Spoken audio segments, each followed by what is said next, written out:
Yan, hanggang dito. Yan ang, ganun po ang pagbasa. Alam ba, Lucas chapter 5 verses 13 to 25, ganon.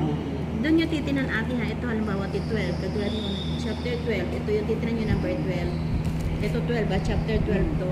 Ang verse niya ay 49. Ito, hanapin mo yung number 49. Ito, yan. Ha?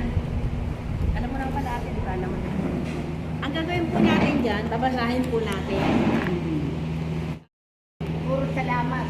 Salamat sa sa biyaya.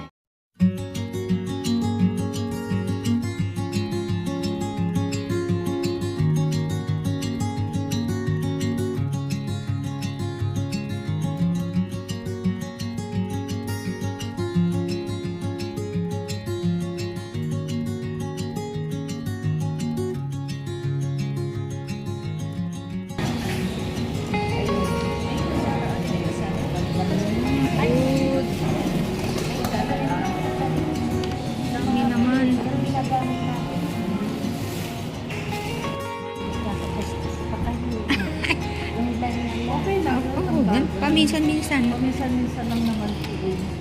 Kumuha naman siya dito. Kung ayaw niya. Ate Jo. Ate Jo. Cheers!